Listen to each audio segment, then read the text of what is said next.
பேசுங்கள் பேசுங்கள். ஓட்டு மட்டும் கேட்டீங்களே, ஓட்டு மட்டும் கேட்டீங்களே.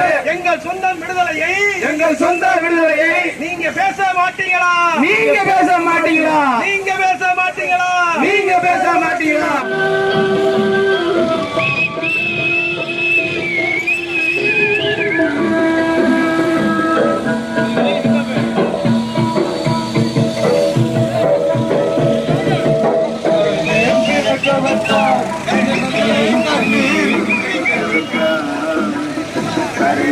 இருக்க வைத்தான், பெண்களின் கண்ணீர் குளிக்க வைத்தான், அரை மேல் பிறக்க வைத்தான், எங்களின் கண்ணீர் பிழைக்க வைத்தான்.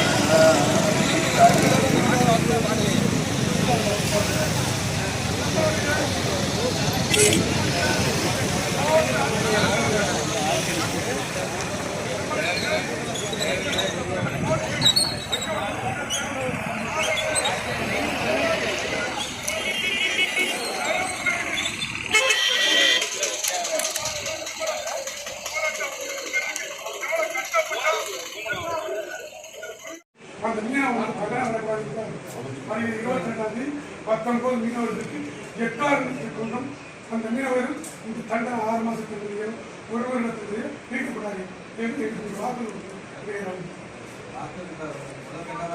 எல்லாமே ரொம்ப அமைதியாக ஒரு போராட்டம் பண்ணிருக்கீங்க. நீங்கள் கூட நேற்று நம்ம போயிருக்கீங்க, மத்திய அமைச்சர் எல்லாம் பார்த்துருக்கீங்க. அவங்க கூட உங்களுக்கு கட்டாயம் உங்களுக்கு உதவி பண்ணணும்னு வாக்குறுதி கொடுத்துருக்காங்க. ஸோ அந்த அடிப்படையில் கூட நீங்கள் யோசிச்சா பார்த்தா கூட நம்ம ப்ளஸ் நீங்கள் வரைக்கும் போய் அது ஒரு பெரிய போராட்டம் மாதிரி எடுத்துட்டு செஞ்ச அவசியம் இல்லை. அதுக்கான கொஞ்சம் டைம் நீங்கள் மட்டும் கொடுத்தா போதும், கட்டாயம் அது வரும். அது மாதிரி நம்ம ஊரில் சொல்லி முடிவிட்டு 3 மாசம் இருக்கா சார்? அவர் வரலையே, 3 மாசம் கொடுத்தானே சார் இருக்கு. ஏற்கனவே பிடிச்சி விடுதலையானதாக இருக்காங்க. முதல்ல நான் ஓட்டுக்கு 6 மாதம் சேதம் வந்து ரொம்ப கடுமையான தண்டனை இருக்குது. கண்டிப்பாக மீன்பிடிக்க போகிறதுக்கு பயந்து தான் நாங்கள் எதிர்க்க படவில்லை. மீன் சேதம் நாங்கள் அனுமதிக்க தகுதி இல்லை. கடவுள குடும்பம் ரொம்ப பாதிக்கப்படணும். அதோட போராட்டத்தின் அடிப்படையில் எல்லாருமே பெரிய இதெல்லாம் தெரிஞ்சிச்சு, அவங்க நடவடிக்கை எடுக்க ஆரம்பிச்சிருக்கு. அந்த மாதிரி ஒரு சூழ்நிலையில் நீங்கள் திருப்பி போராட்டம் அப்படிங்கிற ரீதியில் கொண்டு போக வேண்டாம் தான். நீங்கள் அதுக்கு ஒரு டைம் கொடுத்து பாருங்க, அது கட்டாயம் உங்களுக்கு சாதகமாக தான் வரும். அது மட்டும் பாருங்க. இது நீங்கள் கச்சேரி ஏதோ நீங்கள் இது பண்ணுறீங்கன்னு சொன்னீங்க. அது இந்த வந்து டைமில் நீங்கள் அதெல்லாம் பண்ண வேண்டாம்னு சார். அது ஓவராலாக பேசுங்க சார். 4 மாசம் ஆச்சு. அவனுக்கு 2 வருஷம் சிறையை கொடுத்து 4 மாசம் ஆச்சு. இது வரைக்கும் இந்த அரசு எந்த ஒரு முயற்சியுமே எடுக்கல.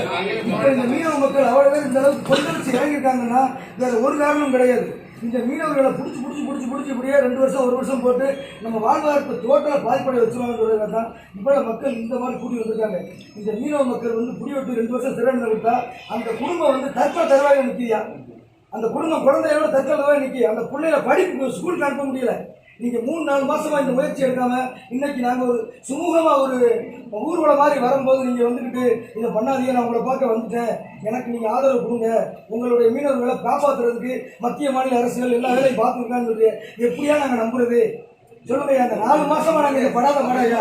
உங்களுக்கே தெரியுது, போன மாசம் கூட அமைச்சர் சாருக்கு வந்துட்டு சேதமடைந்த படங்களுக்கு 18 பேருக்கு நிவாரணம் கூட கொடுத்துருக்காங்க, இன்சூரன்ஸ் இல்லாததுக்கு. அந்த மாதிரி முயற்சி ஒன்றும் எடுக்காம இருக்கு. 50 லட்ச ரூபா படகுக்கு நீங்க 5 வருஷம் 10 வருஷம் கழிச்சு 2 லட்சமோ 5 லட்சமோ பிடிக்க அந்த குடும்பம் அதை வச்சு எப்படி வாழுமா சாகுமா சொல்லுங்க. அந்த வச்சு என்ன பண்ண முடியும்? இன்னைக்குள்ள விலைவாசி ஐயா, ஒரு கிலோ அரிசி 65 ரூபாயா, ஒரு லிட்டர் எண்ணெய் 120 ரூபா. இதை வச்சு இந்த குடும்பம் எப்படியா வாழ? 500,000 உழைக்கிற குடும்பம் அந்த புருஷன் அங்கே புடி வெட்டு கிடந்தாங்கன்னா இந்த பிள்ளை என்னையா ஒண்ணு? இது வரைக்கும் இந்த 4 மாசம் அந்த அரசு எந்த முயற்சியை எடுத்துச்சு இந்த மீனவனை வீட்டு இருக்கு போராட்டம் இருக்கிற எல்லாரும் வந்து ஒரு 1000 பேர் நினைக்கிறேன். 1000 பேர் 250 பேர் ஏற்கனவே குடிவிட்டு செய்துட்டு வந்தாங்க. மறுமுறை வந்து இப்போ அவங்க என்ன நினைக்கிறாங்க, 2வது குடிவிட்டா முடிச்சு 6 மாசமோ 1 வருஷம், அதனாலதான் எல்லா இடங்களும் பேசுறாங்க. எனக்கு யாரும் பெருசாக ஆக்க போறது ஏற்கனவே குடிவிட்டு 10 நாள் இருந்து 5 நாள் இருந்து வந்தவங்க தான். 1000 பேர்ல 250 பேர் ஏற்கனவே உடைய நேரம் குடிவிட்டு வந்தவங்க தான். அதனாலதான் திரும்ப கடலுக்கு போறது பயப்படுறாங்க. அவங்களுக்கு நீங்க வந்து ஒரு முடிவு சொல்லுங்க, நீங்க ஒரு உறுதி கொடுங்க. நாங்க போராடல, கோரிக்கை தான் சொல்றோம். நீங்க போராட்டம்னு சொல்லி போராடவே கிடையாது. மத்திய அரசு வலியுறுத்தி தான் நடைபெறுங்க. எங்களுக்கு தொழில் வளர்ச்சி கொடுத்தா நாங்களே உழைச்சி சாப்பிட்டு